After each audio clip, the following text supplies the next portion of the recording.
गम तो बड़ी जे कसरत से दूर फेर ले जब रंजो गमे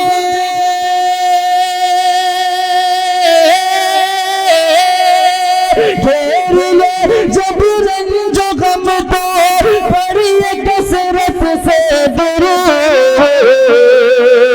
दिल यकी हर एक गम का दिल यकी हर एक गम का खात्मा हो जाएगा। मोहब्बतों का सलाम पेश करता हूँ। मेरी जबीन अकीदत सलाम कहती है, कबूल हो कि मोहब्बत सलाम कहती है। अस्सलामु अलैकुम व रहमतुल्लाहि व बरकातुहू।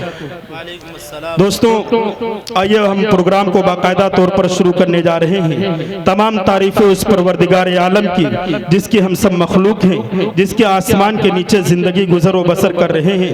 शायर ने कहा कि ज़िंदगी दी है तो जीने का हुनर भी देना, ज़िंदगी दी है तो जीने का हुनर भी देना, पाँव बख्शे हैं तो तौफीक सफर भी देना, पाँव बख्शे हैं तो तौफीक सफर भी देना।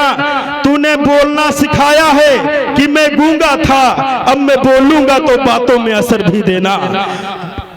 बोलना तूने सिखाया था कि मैं गूंगा था, अब मैं बोलूंगा तो बातों में असर भी देना, अब मैं बोलूंगा तो बातों में असर भी देना। और खालिक अर्ज़ो समा की तारीफ कुछ इस अंदाज में कर दी जाए कि चांद को हुस्न गुलाबों को नजाकत दी है, चांद को हुस्न गुलाबों को नजाकत दी है, उसने मिट्टी को भी इंसान की सूरत दी है। चांद को हुस्न फूलों को गुलाबों को नजाकत दी है, उसने मिट्टी को भी इंसान की सूरत दी है, उसने मिट्टी को भी इंसान की सूरत दी है। चाहता हूँ कि तेरे साथ कटे उम्र मगर वक्त ने चंद ही लम्हों की इजाजत दी है, वक्त ने चंद ही लम्हों की इजाजत दी है। आइए दोस्तों, अब हम बाकायदा तौर पर अपनी इस मजलिस का आगाज तिलावत कलामुल्लाह से करेंगे। वो कलाम मुकद्दस जिसको सुनना इबादत है, जिसको सुनाना इबादत है, जिसको पढ़ना इबादत है, जिसको पढ़ाना इबादत है, जिसको देखना इबादत है, जिसको छूना इबादत है, जिसको याद करना इबादत है, याद करवाना इबादत है, पढ़ाना इबादत है, उस पर अमल करना दुनिया की सबसे बड़ी इबादत है। आइए वही कलाम मुकद्दस जो 23 बरस के अंदर दुनिया के सारे निजाम को उलट पुलट कर दिया था, हैवानियत सिफत इंसानों के अंदर इंसानियत दाखिल कर दी। हजरत उमर जैसा हैवान इंसान आज वो इस्लाम के अंदर दाखिल हुआ, वो कुरान की बरकत है। अबू बकर को सदाकत मिली, कुरान की बरकत है। उमर को अदालत मिली, कुरान की बरकत है। अली को शुजाअत मिली, कुरान की बरकत है। उस्मान को हया मिली, कुरान की मजाल जो मेरे नबी की मिसाल दे, किसी की क्या मजाल जो मेरे नबी की मिसाल दे। पश्चिम से आज भी कोई सूरज निकाल दे, पश्चिम से कोई आज भी सूरज निकाल दे। अरे बिक जाए झोपड़ी मंजूर है खुदा, बिक जाए झोपड़ी मंजूर है खुदा, लेकिन मदीना जाने का रास्ता निकाल दे, लेकिन मदीना। बहुत खूब हाफिज अरमान खूबसूरत ये भी नात पढ़ते हैं, जितना खूबसूरत है उतनी खूबसूरत आवाज़ भी माशाल्लाह। अभी उनकी भी आवाज़ आप समात फरमाएंगे।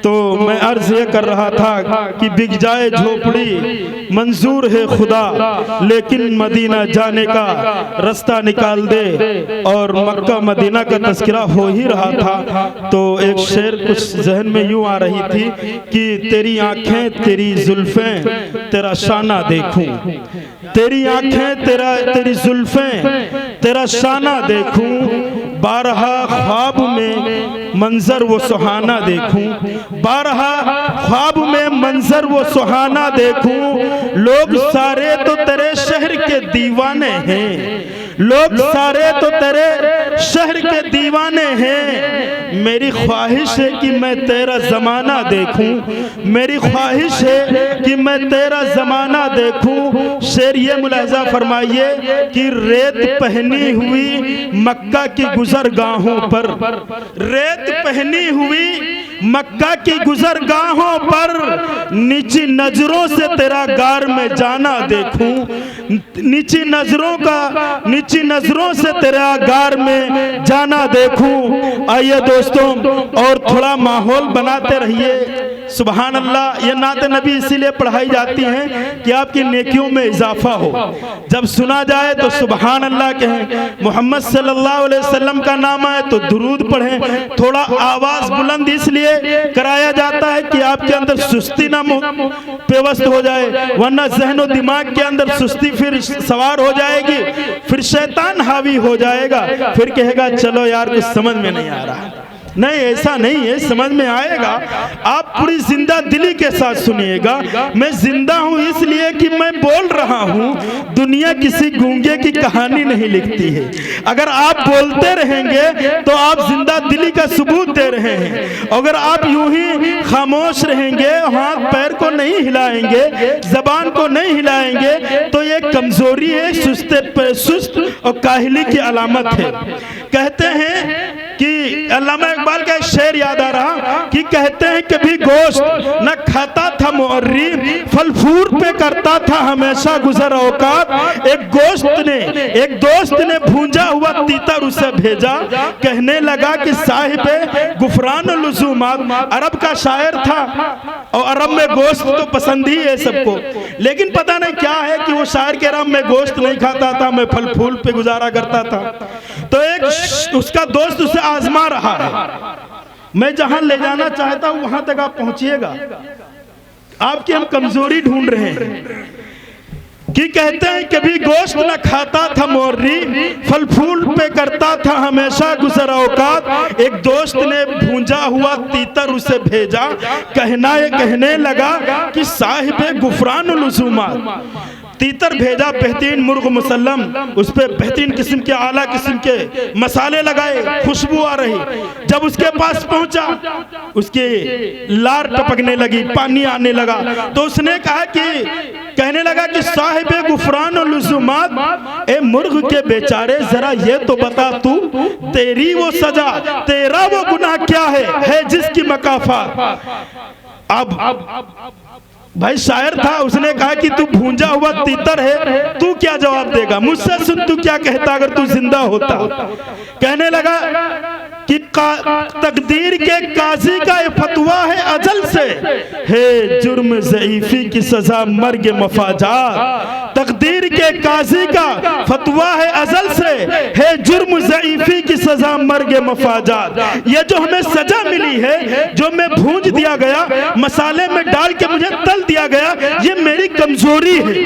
मैं अगर कहीं शाहीन परिंदा बन जाता, आसमानों में उड़ता फिर रहा होता, तो आज मैं इसके हाथ नहीं आता।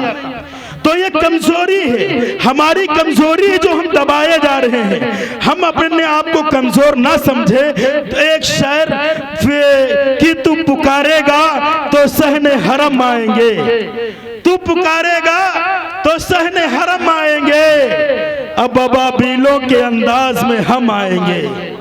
अब आपने देखा होगा कि फिलिस्तीन पे जब हमला किया तो बहुत से लोगों ने पैरासूट पहन के ऊपर से हेलीकॉप्टर से नीचे को आए, वो उसकी हिफाजत कर रहे थे फिलिस्तीन की मस्जिद। तो शायर ने किसी बहुत पुराने जमाने में कह दिया था कि तू पुकारेगा तो सहने हरम आएंगे, तू पुकारेगा तो सहने हरम आएंगे, अब अबाबीलों के अंदाज में हम आएंगे, अब अबाबीलों के अंदाज में हम आएंगे, लेके आएंगे हाथों में सदाकत के अलम। ये अलग बात है कि तादाद में कम आएंगे, ये अलग बात है तादाद में कम आएंगे कि ये दस्तूरे ज़बाबंदी है।